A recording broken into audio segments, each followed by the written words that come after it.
The motivation engine. A practical system for setting goals, building momentum, and achieving what actually matters. Introduction. The problem with motivation. Somewhere between your third cup of coffee and your fifth procrastination scroll through social media, you have probably asked yourself a familiar question: why can't I just get motivated? It is a question that haunts bedrooms at midnight, office desks at 2 p.m., and gym parking lots on rainy January mornings. We have been sold a story about motivation that goes something like this: successful people are simply more motivated than the rest of us.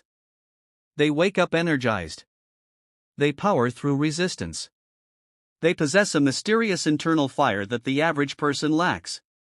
This story is not just wrong. It is dangerous. The truth is that motivation, as most people understand it, is an unreliable companion. It shows up unannounced, overstays its welcome for a few glorious days, and then vanishes without warning, often right when you need it most. If your entire achievement strategy depends on feeling motivated, you are building on sand. This book is about building on bedrock instead. Over the next 12 chapters, we will dismantle the motivation myth and replace it with something far more powerful: a practical operating system for goal achievement. This system does not require you to feel inspired every morning. It does not demand superhuman willpower. And it absolutely does not ask you to hustle until you burn out. What it does require is something much more valuable: understanding. Understanding how your brain actually makes decisions. Understanding why you resist the very goals you claim to want.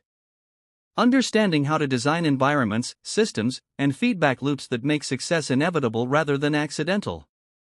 The framework you are about to learn has been distilled from decades of research in behavioral psychology, neuroscience, and the real-world practices of high performers across diverse fields. But this is not a book about becoming a CEO or an Olympic athlete, unless that is what you genuinely want. It is a book about closing the gap between the life you imagine and the life you actually live. That gap exists for a reason. And that reason is rarely laziness. Most people who struggle with goals are not broken, undisciplined, or lacking in character. They are simply using the wrong tools for the job. They are trying to build a house with a screwdriver when what they need is an entire construction system. They are relying on willpower, a finite, depletable resource, when they should be engineering their environment to do the heavy lifting. This book will give you that system. We will begin by examining the foundation: what motivation actually is, how identity shapes behavior, and why the way you structure your goals determines whether you achieve them or abandon them. Then we will build the system itself: environment design, commitment architecture, feedback loops, and strategic recovery. We will confront the obstacles that derail most people, the plateaus, the fears, the moments when quitting seems like the only option. And finally, we will integrate everything into a practical, repeatable framework you can use for the rest of your life. Each chapter includes exercises and reflection prompts. Do not skip them. Reading about motivation without practicing it is like reading a cookbook without cooking. The transformation happens in the doing. One more thing before we begin: this book assumes you are already trying. You have already set goals. You have already experienced the cycle of enthusiasm, effort, struggle, and disappointment. You do not need to be convinced that achievement matters. You need to know why your previous attempts failed and what to do differently this time. That is exactly what we are going to figure out together.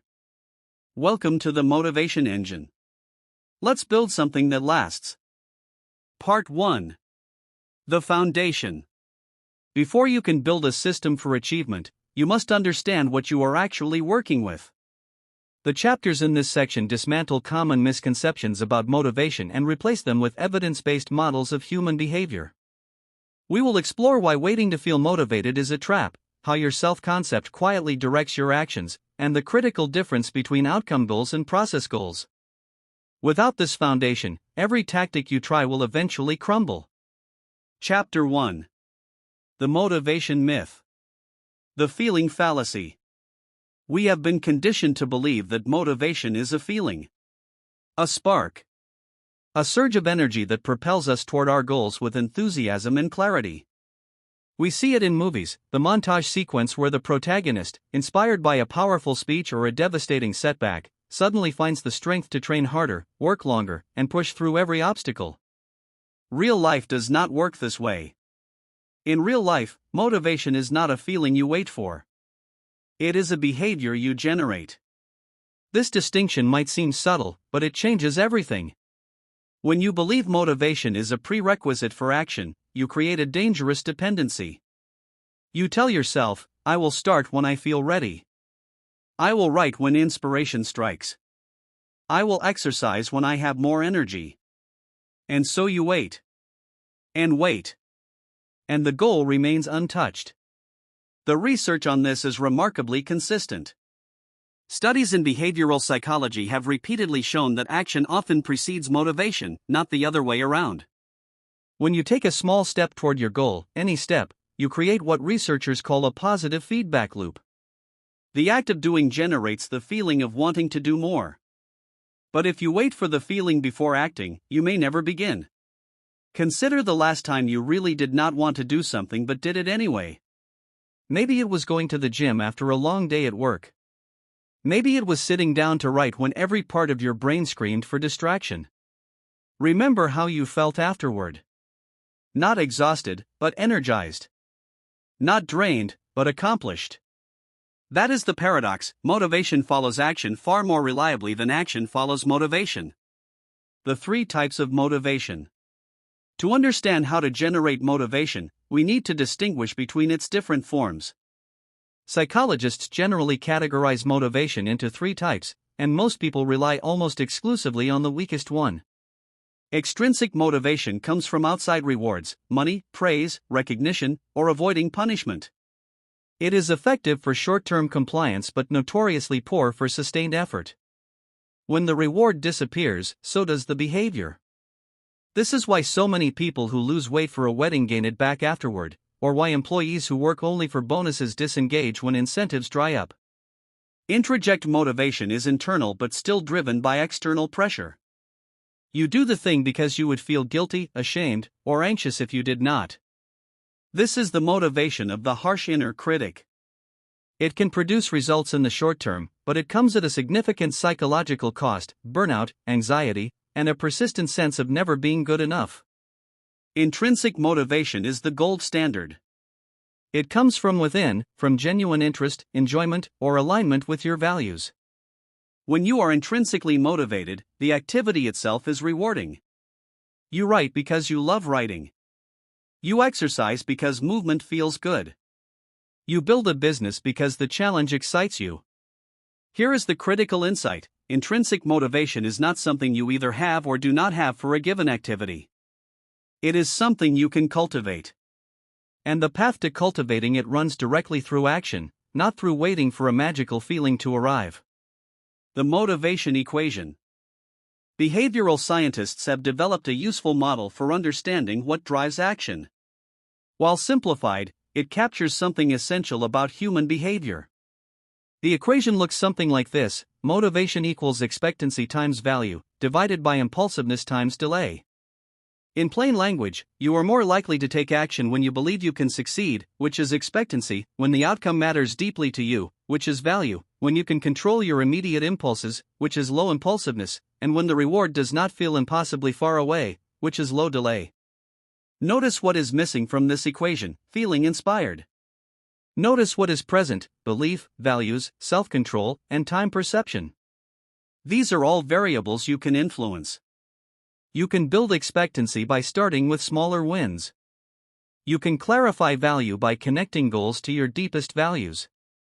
You can reduce impulsiveness by designing your environment.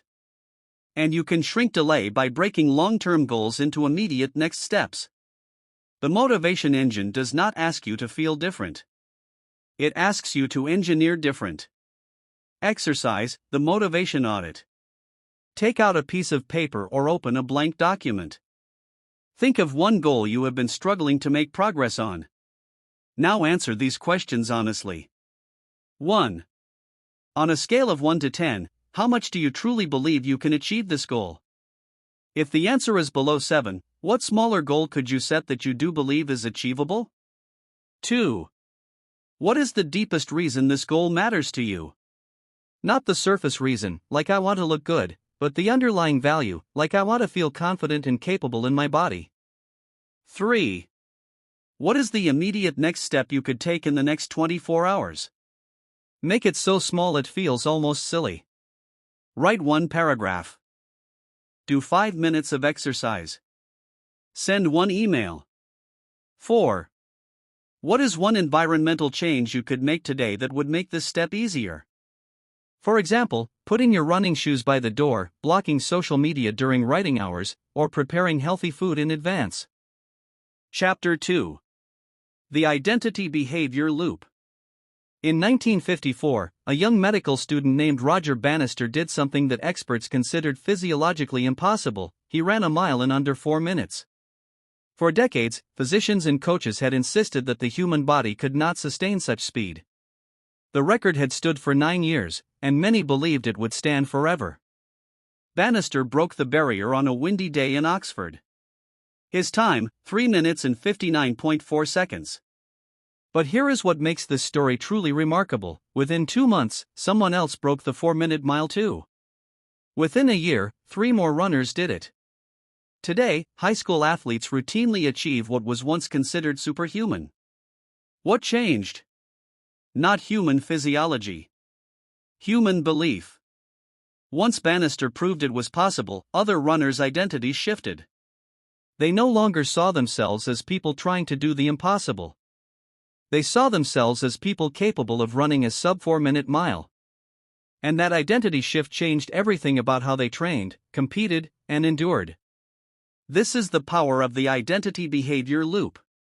It works in both directions, and understanding it is essential for lasting achievement. How identity shapes behavior. Most people approach goals backward. They focus on outcomes. I want to lose 20 pounds. I want to write a book. I want to earn a promotion. Then they try to force the behaviors that might produce those outcomes: eating less, writing daily, working longer hours. This approach can work temporarily. But it creates a constant tension between who you are and what you are trying to do. Every behavior feels like an act of willpower, a departure from your natural self. And willpower, as we will explore in later chapters, is a finite resource. A more powerful approach begins with identity. Instead of asking what do I want to achieve, you ask who do I want to become. Instead of I want to write a book, you say I am a writer. Instead of I want to get fit, you say I am an athlete. Instead of I want to save money, you say I am financially disciplined. This is not positive thinking or empty affirmation. It is a strategic reframe that changes how you make decisions at the most fundamental level. When your identity shifts, your behaviors follow naturally. A writer writes. An athlete trains. A financially disciplined person makes different spending choices. The psychologist Carl Rogers captured this beautifully. The curious paradox is that when I accept myself just as I am, then I can change. This seems contradictory until you understand the identity behavior loop. Self-acceptance is not complacency. It is the foundation from which genuine transformation becomes possible. The two-way street. Here is where it gets interesting. Identity shapes behavior, but behavior also shapes identity. This is the loop. Every time you act in accordance with a particular identity, you reinforce it. Every time you write, you become more of a writer. Every time you choose the salad over the burger, you become more of a healthy eater. Every time you save instead of spend, you become more financially disciplined. Conversely, every time you break from your desired identity, you weaken it. This is why consistency matters so much more than intensity. One intense workout after months of inactivity does not make you an athlete. But 3 workouts a week for 3 months begins to shift your self-concept in a lasting way. The behavioral scientist B.J. Fogg calls this identity capital, the accumulated evidence you gather about who you are through your repeated actions. Small behaviors, repeated consistently, are the most powerful way to build identity capital. They are also the most sustainable. This creates a beautiful paradox. The best way to become the person you want to be is to start acting like that person before you feel ready. You do not need to believe you are a writer to write. You need to write to believe you are a writer. The behavior creates the belief. The belief reinforces the behavior. The loop spins faster and faster until the new identity feels natural. The danger of negative identity. Just as positive identity loops can propel you forward, negative identity loops can hold you back with astonishing force. If you believe I am not a morning person, you will never build a morning routine. If you believe I am bad with money, you will never develop financial discipline. If you believe I am lazy, every unproductive moment becomes evidence that confirms your worst fears about yourself. These negative identities often form early, through repeated messages from parents, teachers, peers, or even ourselves. They become self-fulfilling prophecies. You believe you are undisciplined, so you do not bother trying to be disciplined. Your lack of discipline confirms your belief. The loop spins in the wrong direction. Breaking a negative identity loop requires two things: awareness and counter-evidence. First, you must become aware of the identity narratives running in your head. Pay attention to the language you use when you talk about yourself. Do you say I am statements that limit you? I am not creative. I am terrible at public speaking. I have no willpower. These are not facts. They are stories. And stories can be rewritten. Second, you must deliberately accumulate counter-evidence.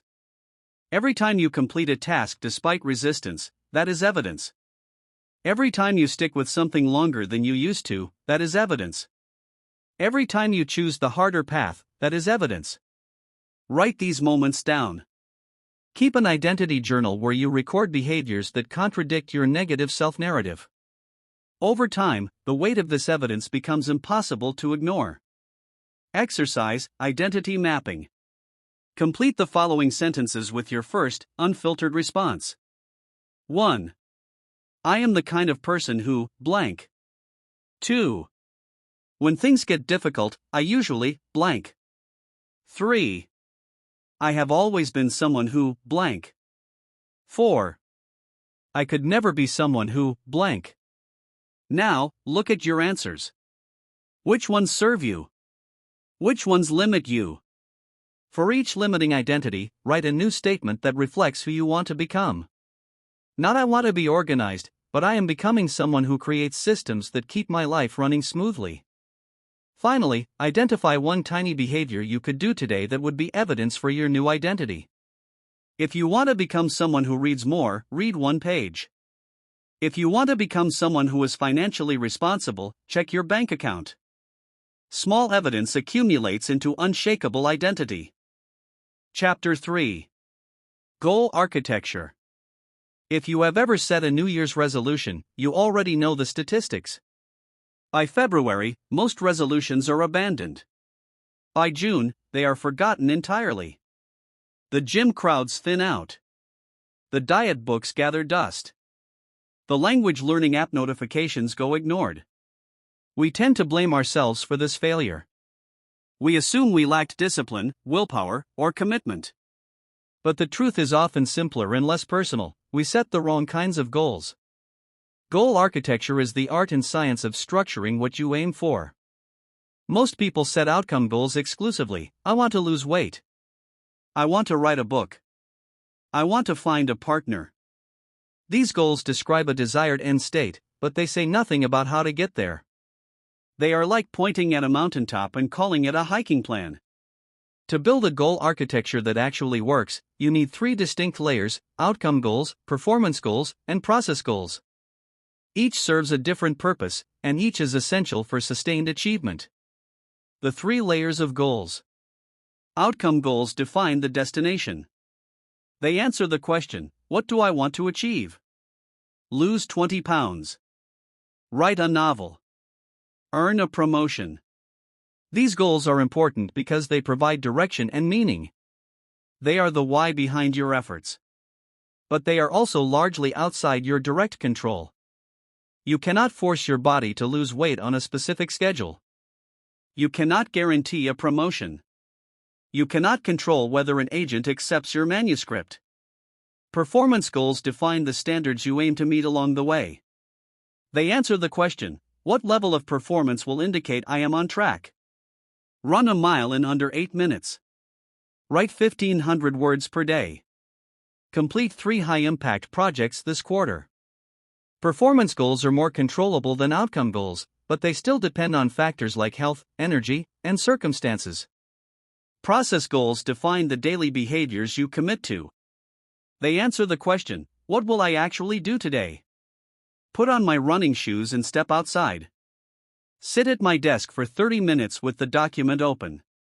Send one email to a potential mentor. Process goals are entirely within your control. You either do them or you do not. And because they are small, specific, and immediate, they are the most powerful drivers of long-term change. The fatal flaw in most goal setting is an over-reliance on outcome goals and a neglect of process goals. We become obsessed with the mountaintop and forget to plan the steps. We measure our worth by outcomes we cannot fully control and feel like failures when those outcomes do not arrive on schedule.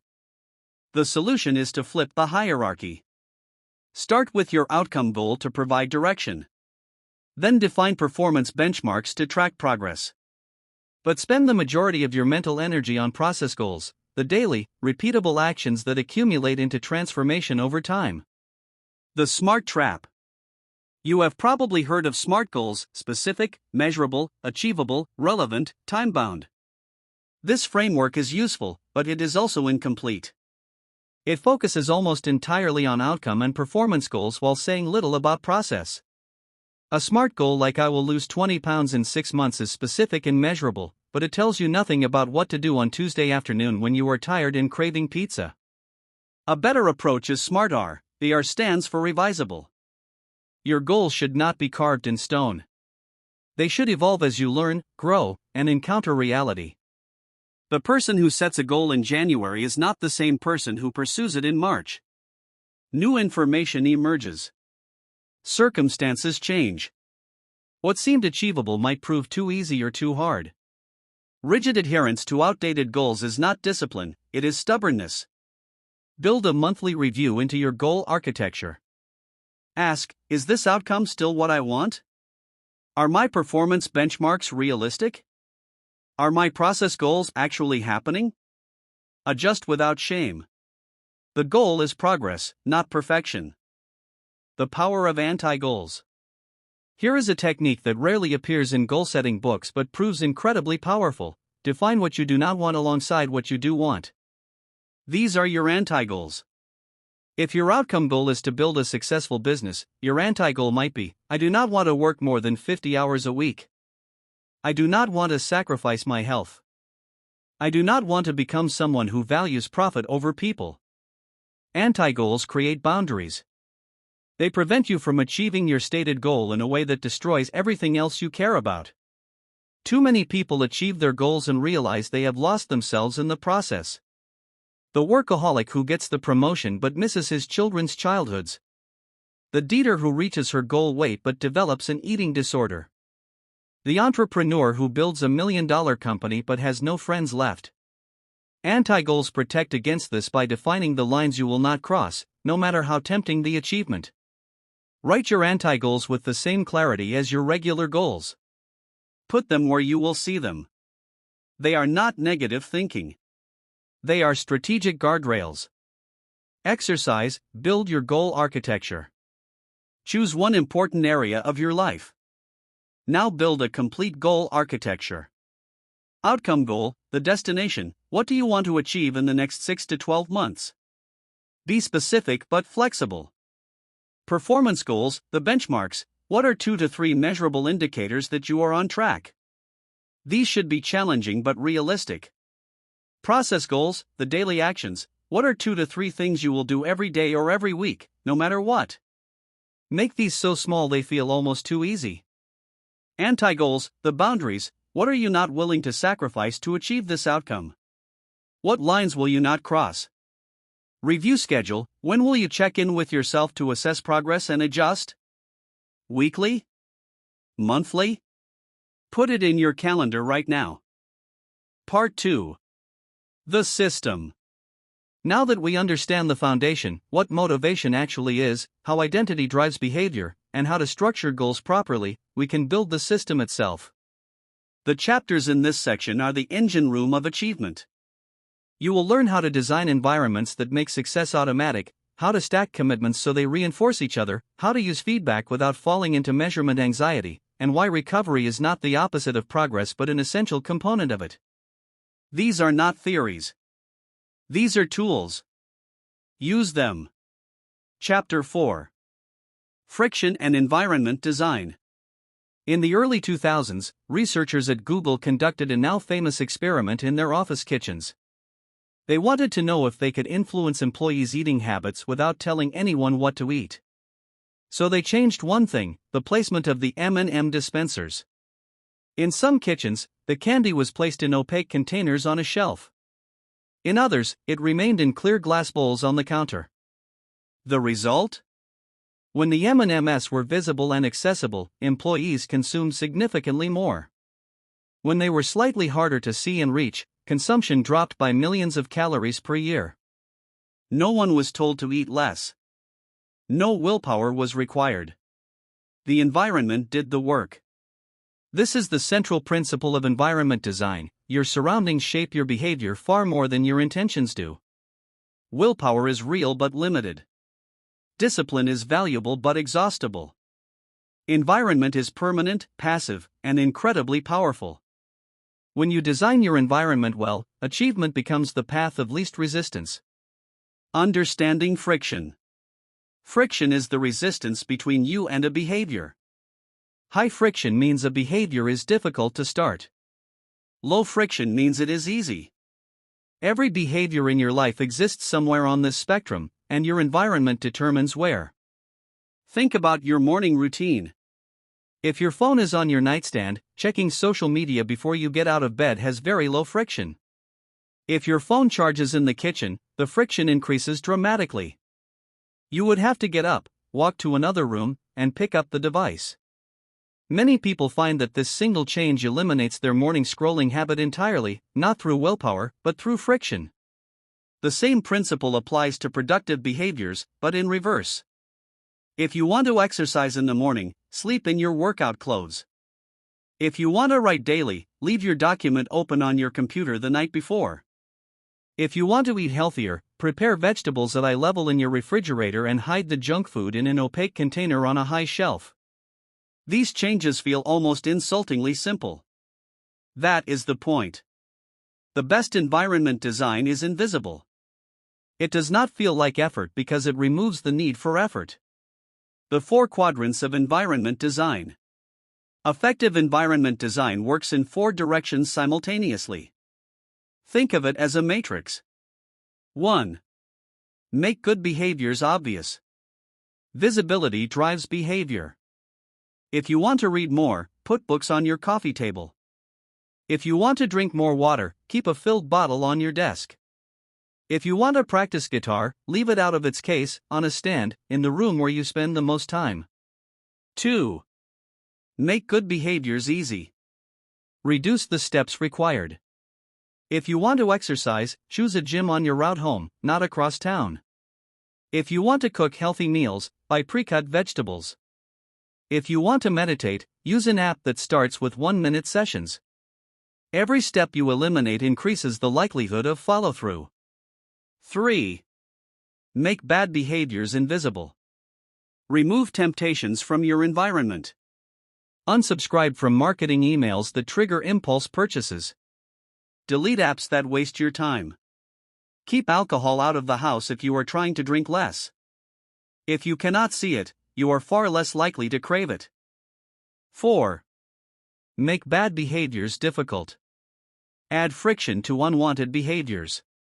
Use website blockers during work hours. Put your credit card in a block of ice if you are trying to control spending. Keep your gaming console unplugged and stored in a closet. The extra effort required creates a pause, a moment where you can ask, do I really want to do this? Most people only focus on 1 or 2 of these quadrants. They try to make good behaviors easy but forget to make bad behaviors difficult. They focus on willpower to resist temptation instead of removing the temptation entirely. The most effective environment design addresses all 4 quadrants at once. Social environment matters too. Your physical environment is only half the equation. Your social environment, the people you surround yourself with, shapes your behavior just as powerfully, if not more so. Humans are deeply social creatures. We unconsciously adopt the norms, habits, and expectations of the people around us. If your friends spend weekends drinking and watching television, you will likely do the same. If your colleagues complain about work and do the minimum, you will find it harder to push yourself. If your family has unhealthy eating patterns, maintaining a nutritious diet becomes an uphill battle. This is not about blaming the people in your life. It is about recognizing reality. You cannot always choose your family or your coworkers. But you can be intentional about the influences you allow into your inner circle. You can seek out communities aligned with your goals. You can find accountability partners. You can limit time with people who consistently pull you in directions you do not want to go. Jim Rohn's famous claim that you are the average of the 5 people you spend the most time with is an oversimplification, but it points to a real phenomenon. Your social environment sets the ceiling for what feels normal, acceptable, and achievable. If you want to change your behavior, change your social inputs. Exercise the environment audit. Walk through your home and workspace with a critical eye. For each area, ask 1. What behaviors does this space encourage? A comfortable couch facing a TV encourages watching. A desk facing a window encourages daydreaming. A kitchen counter covered in snacks encourages grazing. 2. What is one change I could make to reduce friction for a goal-aligned behavior? 3. What is one change I could make to increase friction for a goal-opposing behavior? 4. Who are the 5 people I interact with most? Do they elevate my goals or diminish them? What is one step I could take to shift my social environment? Pick the 3 easiest changes and implement them today. Do not wait for the perfect setup. Small environmental shifts compound rapidly. Chapter 5. The Commitment Stack. In 2010, a group of researchers wanted to test a radical idea about commitment. They invited smokers who were trying to quit to participate in a savings program. The deal was simple: deposit your own money into an account. If you pass a urine test confirming you have not smoked, you get your money back. If you fail, you lose it to charity. The results were extraordinary. Participants in this commitment contract program had a 30% higher success rate than those using traditional methods like nicotine patches or counseling alone. The reason? They had created a cost for failure. They had stacked their commitment to quitting on top of their commitment to their own money. This is the essence of the commitment stack, linking your goal to something you already care about, so that abandoning the goal becomes more costly than pursuing it. The psychology of commitment. Human beings are remarkably good at breaking promises to ourselves. We tell ourselves we will wake up early, then hit snooze. We promise to eat healthy, then order pizza. We commit to a project, then procrastinate until the deadline. The problem is not that we are inherently unreliable. The problem is that breaking a promise to yourself has no immediate consequence. When you make a commitment to someone else, a friend, a boss, a client, there are social consequences for breaking it. You feel embarrassed. You damage the relationship. You lose trust. These consequences create accountability. But when the commitment is only to yourself, the consequences are invisible and delayed. You might feel a vague sense of disappointment, but it is easily rationalized away. The commitment stack solves this by making your goal commitment visible, concrete, and connected to something with real stakes. It transforms a private intention into a structure that supports you even when your motivation dips. Building your stack. A commitment stack has 3 layers. Each layer adds stability and reduces the likelihood of abandonment. Layer 1, the core commitment. This is your primary goal, stated clearly and specifically. Not I want to get in shape, but I will exercise for at least 20 minutes, 4 times per week, for the next 3 months. The core commitment should be specific, time-bound, and realistic enough that you genuinely believe you can do it. Layer 2, the accountability structure. This is how you make your commitment visible to others. Tell a friend about your goal. Join a group with the same objective. Hire a coach. Post your progress publicly. The key is to create social consequences for quitting. When other people know about your commitment, your identity is on the line. You are no longer just disappointing yourself, you are disappointing people whose opinion matters to you. Layer 3, the investment. This is what you put at stake. It could be money, as in the smoking study. It could be time, scheduling a non-refundable class or event. It could be reputation, announcing your goal publicly so that failure carries social cost. The investment should be meaningful enough to sting if lost, but not so large that it creates paralyzing anxiety. When all three layers are in place, your commitment becomes robust. The core commitment provides direction. The accountability structure provides social pressure.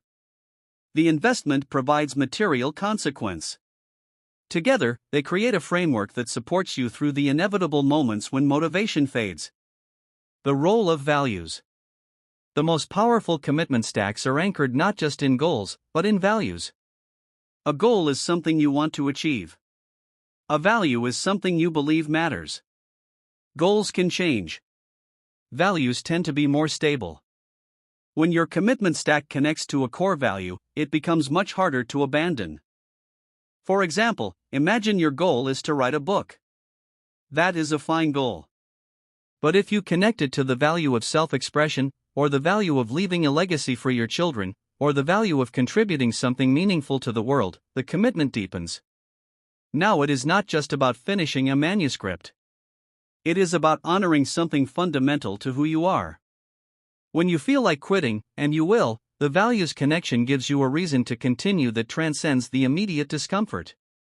You are not just pushing through resistance for a goal.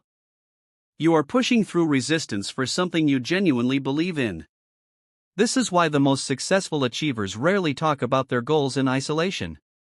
They always connect them to something larger. The athlete does not just want to win, she wants to honor her family's sacrifices. The entrepreneur does not just want to make money, he wants to solve a problem that keeps him awake at night. The parent does not just want to get fit, she wants to model health for her children. Values are the bedrock of the commitment stack. Everything else builds on top of them. Exercise, stack your commitment. Choose one goal from your goal architecture from Chapter 3. Now build a 3-layer commitment stack. Core commitment, write your goal with specific, measurable, time-bound language. What exactly will you do, how often, and for how long? Accountability structure, who will you tell about this commitment? How will you make your progress visible to others? Will you check in weekly? Monthly? What platform or method will you use? Investment, what will you put at stake? This could be financial, betting on yourself using a commitment contract app, or giving a friend money you only get back if you succeed. It could be time, scheduling something non-refundable that depends on your progress. Or social, making a public declaration that creates reputational stakes. Values connection, what core value does this goal serve? Write a paragraph explaining why this matters beyond the goal itself. Read this paragraph whenever you feel like quitting. Chapter 6. The feedback loop. Imagine trying to drive across the country with your eyes glued to the speedometer, never looking out the windshield. You would know exactly how fast you were going, but you would have no idea if you were heading in the right direction. You might be driving 70 miles per hour, straight into a lake. This is the paradox of measurement. We need feedback to improve, but the wrong kind of feedback can be worse than no feedback at all. In the age of fitness trackers, productivity apps, and quantified self-technology, we have more data about our behavior than ever before. Yet many people feel more anxious and less motivated than ever. The problem is not measurement itself. It is what we measure, how we measure it, and what we do with the information. This chapter is about building feedback loops that motivate rather than paralyze, that guide rather than judge. Leading versus lagging indicators. Most people measure lagging indicators, outcomes that have already happened. Weight on the scale. Money in the bank. Words in the manuscript. These metrics are important, but they share a critical flaw: they are not directly controllable. You cannot force your body to lose 2 pounds this week. You cannot guarantee that your book proposal will be accepted. Lagging indicators tell you where you have been. Leading indicators tell you where you are going. A leading indicator for weight loss might be: did I meal prep on Sunday? Did I hit my daily step goal? Did I stop eating after 8 p.m.? These are behaviors you control directly. They predict future outcomes without being dependent on them. The shift from lagging to leading indicators is subtle but transformative. Instead of obsessing over the scale every morning, you track your daily behaviors. Instead of anxiously checking your bank account, you monitor your spending habits. Instead of counting words written, you count writing sessions completed.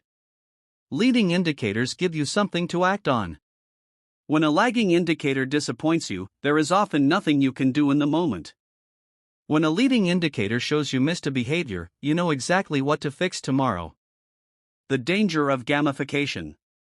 Modern productivity culture loves gamification: streaks, points, badges, leaderboards. These tools can be effective in the short term. They tap into our competitive instincts and provide immediate rewards for desired behaviors. But they come with hidden costs. The first cost is anxiety. When your sense of accomplishment depends on maintaining a streak, breaking that streak feels catastrophic. One missed day becomes an excuse to abandon the entire endeavor. I broke my perfect record, you tell yourself, so I might as well give up. This is the all-or-nothing thinking that destroys more goals than laziness ever could. The second cost is displacement. When you optimize for metrics, you start to game the metrics rather than pursue the underlying goal. Students who are graded on participation raise their hands without thinking. Employees measured on hours worked stay late without producing. Writers chasing word counts produce volume without meaning. The third cost is dependency. Gamification creates an external reward structure that can crowd out intrinsic motivation. When you exercise only to close your activity ring, you forget that movement itself can be joyful. When you read only to hit a book count target, you forget that learning itself can be satisfying. This does not mean you should never track anything. It means you should track thoughtfully. Use metrics as servants, not masters. Track behaviors that genuinely matter. Review your data with curiosity, not judgment.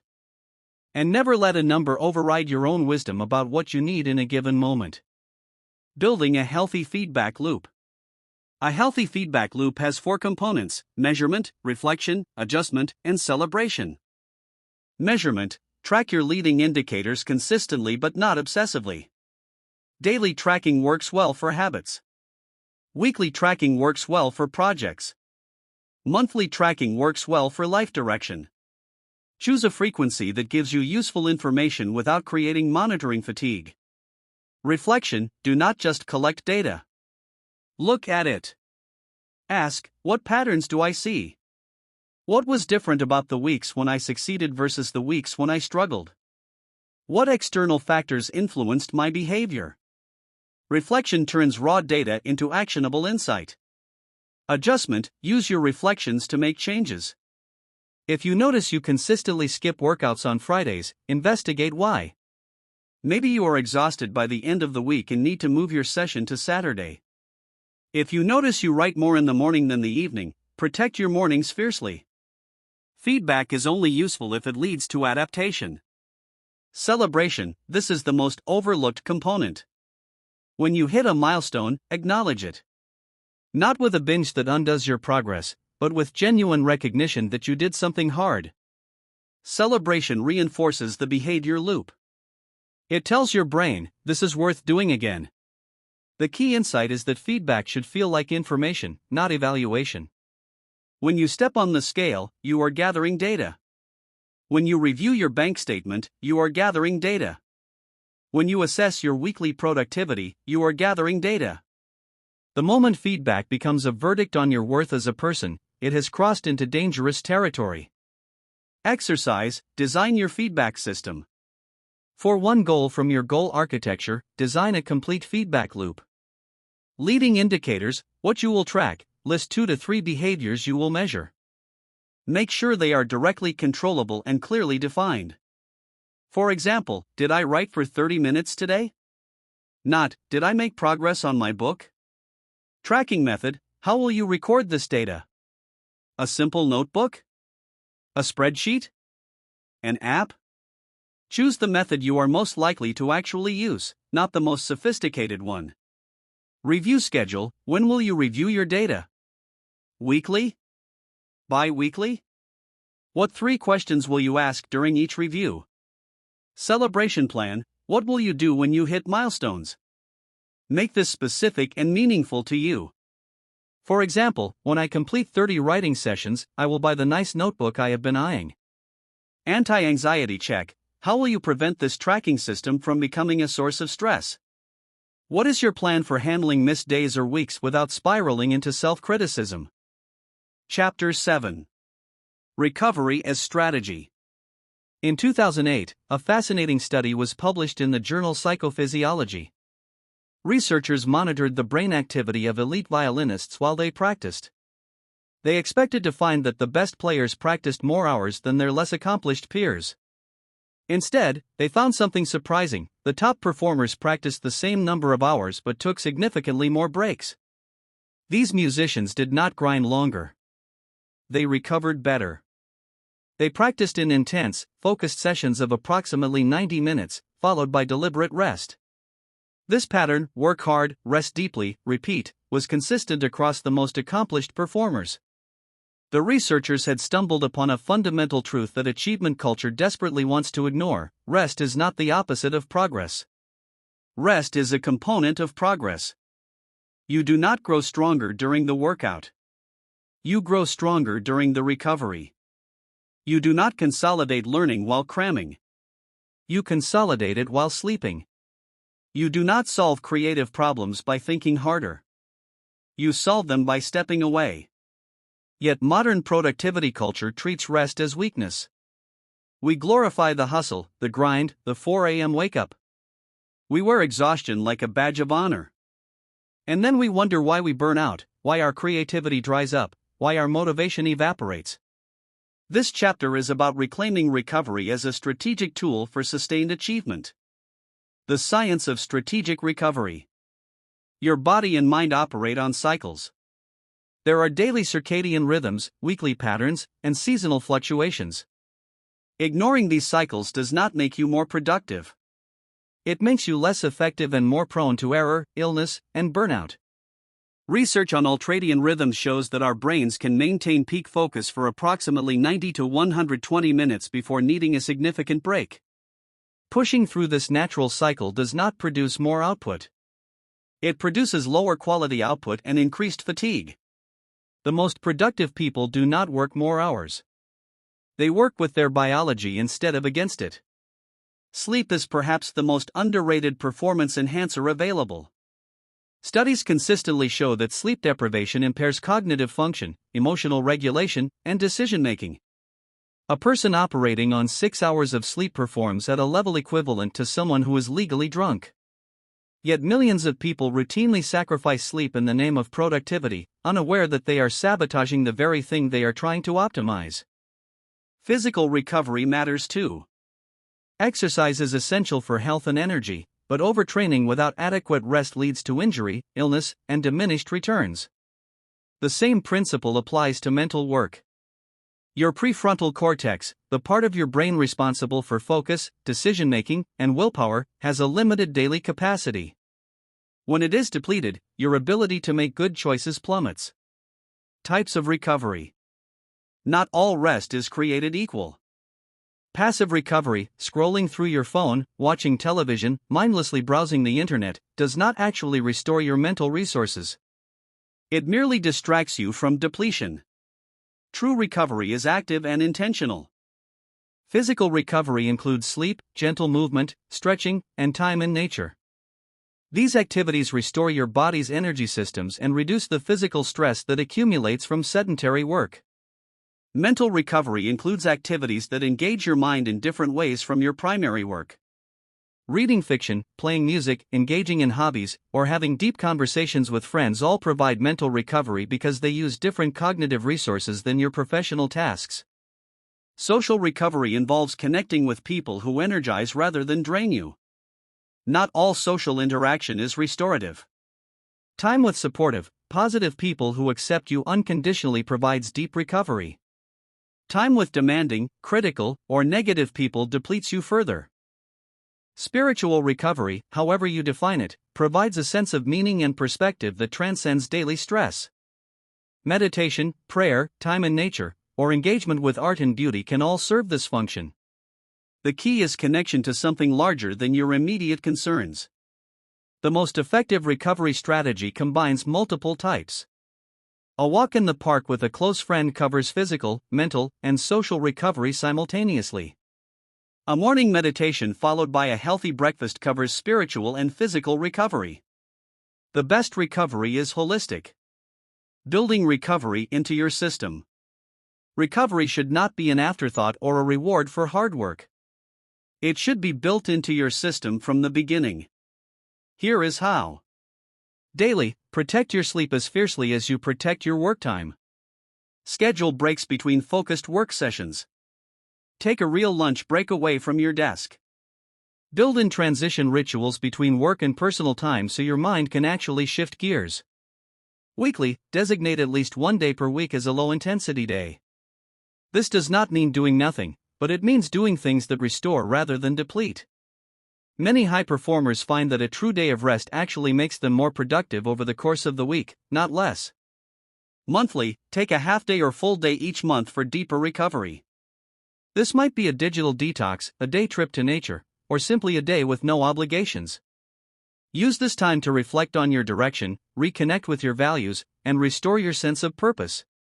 Seasonally, plan longer breaks, vacations, sabbaticals, or extended weekends, at least once per year. These longer recovery periods allow for deeper restoration and perspective shifts that daily or weekly breaks cannot provide. The key principle is rhythmicity. Work and recovery should alternate in predictable patterns, like breathing in and out. When work dominates without recovery, the system breaks down. When recovery dominates without work, there is no progress to recover from. The balance is everything. Exercise, the recovery audit. Be honest with yourself as you answer these questions. 1. How many hours of sleep do you average per night? How do you feel when you wake up? If the answer is tired, what is one change you could make to your sleep environment or routine? 2. When was the last time you took a full day with no work obligations? How did you feel afterward? 3. What activities genuinely restore you? Not what you think should restore you, but what actually does. Make a list of 5. 4. What activities do you currently use for rest that actually deplete you? For example, scrolling social media, watching stressful news, staying in toxic conversations. 5. What is one recovery practice you could add to your daily routine this week? What is one you could add to your monthly schedule? Remember, recovery is not indulgence. It is maintenance. You do not feel guilty about maintaining your car. Do not feel guilty about maintaining yourself. Part 3. The obstacles. Even with the best foundation and the most elegant system, you will encounter obstacles. The chapters in this section prepare you for the moments when progress stalls, fear rises, and quitting seems like the only rational choice. We will explore why plateaus are normal and how to move through them, the hidden fears that sabotage success from the inside, and the rarely discussed art of strategic quitting. These are not signs of failure. They are part of the journey. Chapter 8. The Plateau. Every person who has ever pursued a meaningful goal has met the plateau. It arrives without warning, usually right after a period of rapid progress. One day you are improving quickly, seeing visible results, feeling the momentum build. The next day, nothing. The scale stops moving. The manuscript stops flowing. The skill stops developing. The plateau is not a sign that your system is broken. It is a sign that your system is working, and that your body and mind are adapting. Understanding the plateau. In physical training, the plateau has a clear physiological explanation. When you begin a new exercise routine, your body responds rapidly because the stimulus is novel. But as you adapt, the same stimulus produces diminishing returns. Your muscles have grown stronger. Your cardiovascular system has become more efficient. What once was challenging is now easy. To continue improving, you need a new stimulus. The same principle applies to intellectual and creative pursuits. When you first start learning a language, every new word feels like a breakthrough. But after a few months, the easy gains are exhausted. You know the common words. You understand basic grammar. Now you must tackle the irregular verbs, the nuanced expressions, the cultural context. Progress becomes slower, messier, and less visible. The plateau is not failure. It is the boundary between beginner gains and mastery. The psychology of stalled progress. What makes the plateau so dangerous is not the lack of progress itself, but what the lack of progress does to your mind. We are wired for immediate feedback. When effort produces visible results, we feel motivated to continue. When effort seems to disappear into a void, we feel demoralized. This demoralization triggers a cascade of unhelpful thoughts. This isn't working. I'm wasting my time. Maybe I'm not cut out for this. These thoughts, if left unchecked, become justifications for quitting. And because the plateau often arrives at the exact moment when the initial excitement has worn off, you are especially vulnerable to their persuasion. The key to surviving the plateau is to expect it. Do not treat it as a surprise or a catastrophe. Treat it as a normal, predictable phase of any long-term endeavor. When you know the plateau is coming, you can prepare for it mentally and strategically. Strategies for breaking through. There are 3 reliable strategies for moving past a plateau. 1. Change the stimulus. If your running routine has stalled, add intervals or hills. If your writing has dried up, switch genres or formats. If your business growth has flattened, explore a new marketing channel. The plateau often signals that your current approach has reached its limits. 2. Shrink the time horizon. When long-term progress is invisible, focus on short-term execution. Do not worry about whether you will break through this month. Focus on whether you showed up today. Process goals become especially important during plateaus because they give you something to control when outcomes feel uncontrollable. 3. Zoom out. Look at your progress over months or years, not days or weeks. The plateau that feels endless in the moment is often just a flat line on a much longer upward curve. Keep a record of where you started. Compare your current state to your starting point, not to your ideal endpoint. Exercise, plateau preparation. Think about your current goal.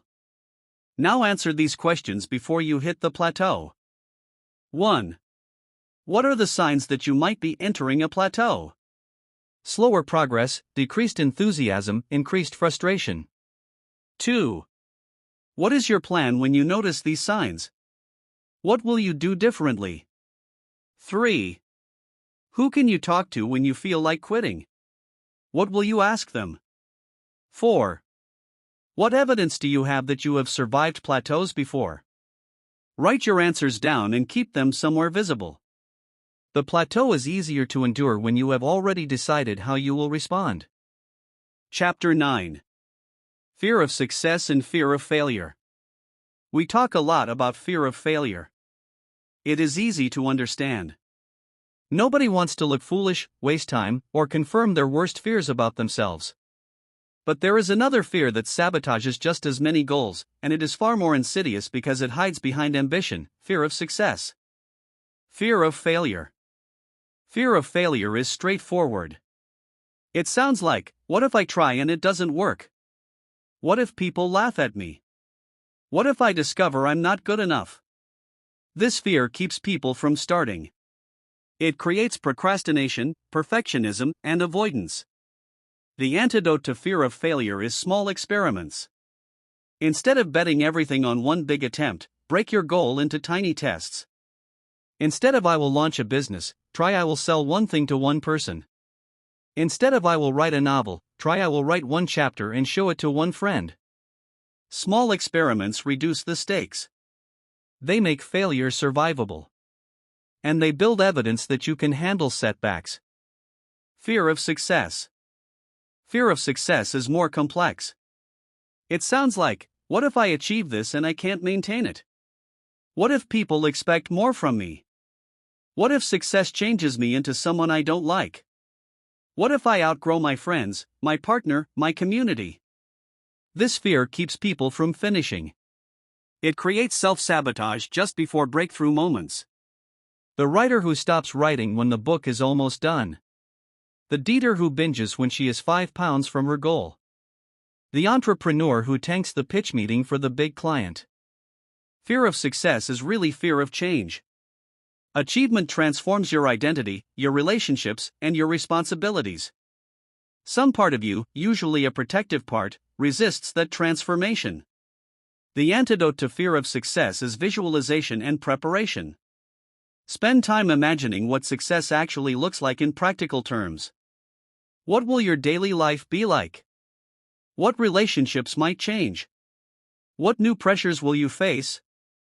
What support will you need? When you confront these questions directly, success becomes less mysterious and threatening. It becomes a destination you can plan for rather than a monster lurking in the shadows. The hidden resistance. Sometimes fear of failure and fear of success operate simultaneously. You are afraid to start because you might fail. You are afraid to finish because you might succeed. The result is a paralyzing middle ground where you make just enough effort to feel busy but never enough to risk a real outcome. This hidden resistance often masquerades as practicality. I need to do more research. The timing isn't right. I should wait until I have more experience. These statements are sometimes true. But when they appear consistently, especially right before moments of potential breakthrough, they are often fear in disguise. The test is simple. Would someone without your fears take action now?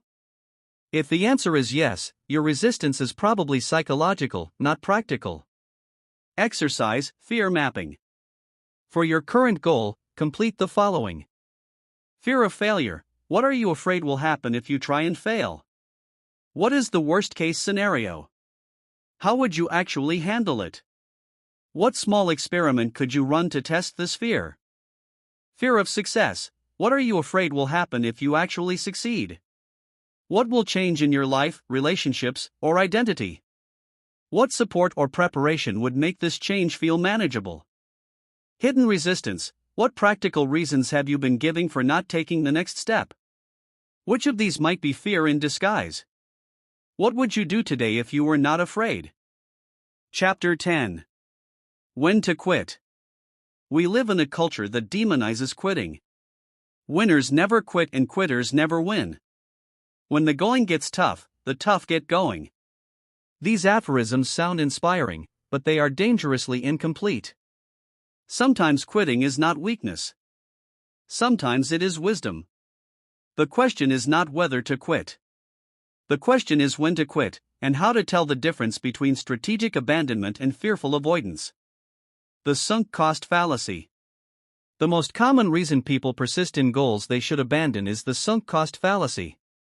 I have already invested so much time, money, and energy, they say. I can't quit now. This reasoning is mathematically irrational. The resources you have already spent are gone. They cannot be recovered. The only relevant question is, given what I know now, does continuing make sense? If the answer is no, every additional minute you invest is wasted, not justified. Think of it this way: if you are driving to a restaurant and discover it burned down, you do not keep driving because you have already traveled 20 miles. You turn around. The miles are sunk. The destination no longer exists. Signs that you should persist. Before considering quitting, look for these signs that you should continue. 1. The goal still aligns with your values. If the underlying reason matters to you, the difficulty is probably worth pushing through. 2. The plateau is temporary. If you have hit a rough patch but have evidence that progress is possible, keep going. 3. The obstacle is external and changeable.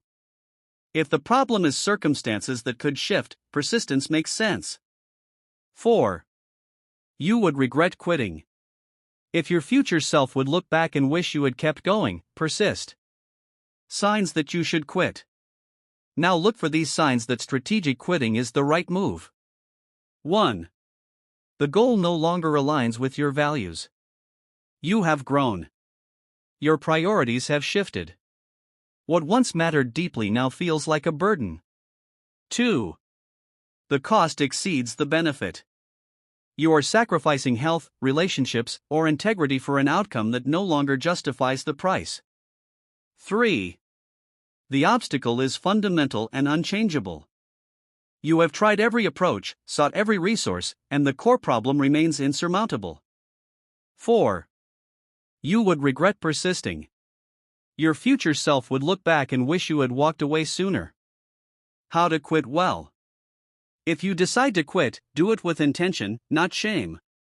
Quitting well means acknowledging what you learned from the experience, releasing the identity tied to the goal. For example, I am no longer someone who wants to be a lawyer. Redirecting your energy towards something that better fits your current values. Not allowing the quit to become a narrative about your character. I quit this goal is not the same as I am a quitter. Exercise, the quit test. Apply this test to one goal you are currently pursuing. 1. If you started this goal today, knowing everything you know now, would you still choose it? 2. What is this goal costing you? Is the cost increasing or decreasing? 3. Are you persisting because you believe in the outcome, or because you are afraid of admitting you were wrong? 4. What would you do with your time and energy if you quit this goal? 5. What would your future self say about this decision in 5 years? There is no shame in walking away from a goal that no longer serves you. The only shame is in staying so long that you lose yourself. Part 4. Integration. The final section brings everything together into a practical, repeatable framework. You will learn how to run a 90-day sprint that integrates every tool from this book, and how to maintain achievement across years and decades without burning out or losing meaning. This is where theory becomes lifestyle. Chapter 11. The 90-day sprint. All the theory in the world means nothing without application. This chapter provides a complete, ready-to-use framework for a 90-day goal sprint. It integrates everything you have learned so far: identity work, goal architecture, environment design, commitment stacking, feedback loops, and recovery. Why 90 days?